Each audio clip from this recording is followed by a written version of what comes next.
बरेली में पद से इस्तीफा देने और निलंबन होने के तीसरे दिन बुधवार को सुबह ही जिला प्रशासन ने सिटी मजिस्ट्रेट के आवास पर नोटिस चस्पा कर दिया।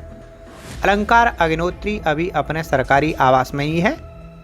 उनके समर्थक लगभग पूरी रात आवास के सामने दामोदर पार्क में डेरा जमाए रहे और निगरानी भी करते रहे। समर्थकों को अंदेशा था कि अलंकार अग्निहोत्री को कहीं गोपनीय स्थान पर ले जाया जा सकता है। हालांकि अलंकार के साथ ऐसा कुछ भी नहीं हुआ और अभी भी अपने आवास पर ही है। उनके आवास के आसपास भारी पुलिस बल भी तैनात है। सोमवार सुबह गणतंत्र दिवस पर कलेक्ट्रेट में झंडा फहराने के बाद 2019 बैच के पीसीएस अफसर अलंकार ने अपने इस्तीफा देने की बात सार्वजनिक की थी। यूजीसी बिल लागू होने और शंकराचार्य के अपमान पर वह केंद्र और राज्य सरकार को घेरने लगे थे। आप देखेंगे एक अरसे से उत्तर प्रदेश में ब्राह्मण विरोधी अभियान चल रहा है और आपने कई इंसिडेंट देखे होंगे। ब्राह्मण की जेल में डिप्टी जेलर ने पीट के हत्या कर दी और आपने खुशी दुबई प्रकरण देखा होगा। किसी एक अपराधी से 3 दिन पहले शादी हुई तो उसको किस तरीके से प्रताड़ित किया गया। इसी तरीके से जो थाना था उसमें विकलांग की पीट के हत्या कर दी गई और ऐसे कई अन्य प्रकरण हैं जो समाज के प्रति जो हुए हैं, घटित प्रकरण हुए हैं। इनमें से अभी 2 हफ्ते पूर्व ही जो हमारे मौनी अमावस्या में जो स्नान था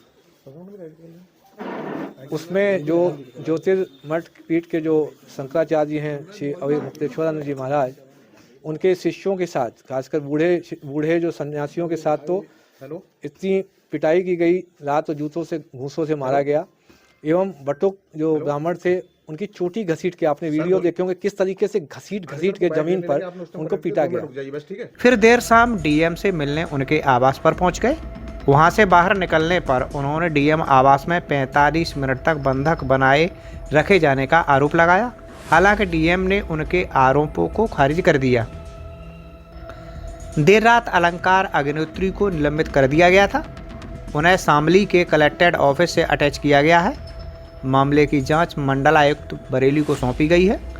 वहीं जिलाधिकारी अविनाश सिंह ने अपर उप जिलाधिकारी सदर रामजन्म यादव को सिटी मजिस्ट्रेट का चार्ज सौंपा है। निलंबन के बाद मंगलवार को अलंकार अग्निहोत्री काफ़ी आक्रामक दिखे। सुबह उन्हें उनके आवास पर समर्थकों के साथ हाउस अरेस्ट कर लिया गया था। हालांकि पुलिस ने उन्हें देखकर गेट खोल दिया और वह सीधे समर्थकों संग कलेक्ट्रेट पहुंचे, जहां गेट बंद कर दिया गया।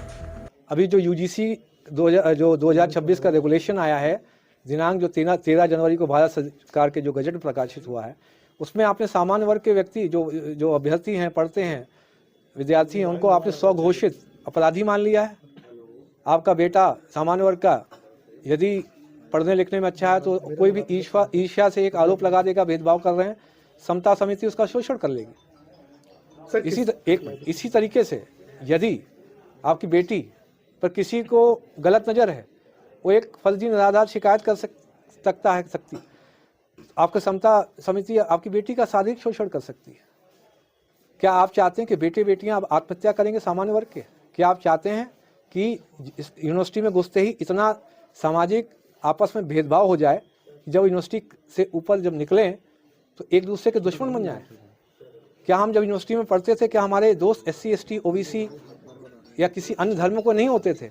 आप एक ऐसी व्यवस्था का निर्माण करके जा रहे हैं जिसमें कि हम लोग एक दूसरे से लड़ेंगे, सरनेम देख के, जाति देख के, उपजाति देख के एक दूसरे से लड़ेंगे, मारेंगे एक दूसरे को। क्या आप चाहते हैं कि देश में सिविल वॉर की सिचुएशन डेवलप हो जाए? अगर आप ये वीडियो YouTube पर देख रहे हैं तो हमारे चैनल को सब्सक्राइब करें और बेल आइकन को दबाना ना भूलें। अगर आप Facebook पर ये वीडियो देख रहे हैं तो हमारे पेज को लाइक करें।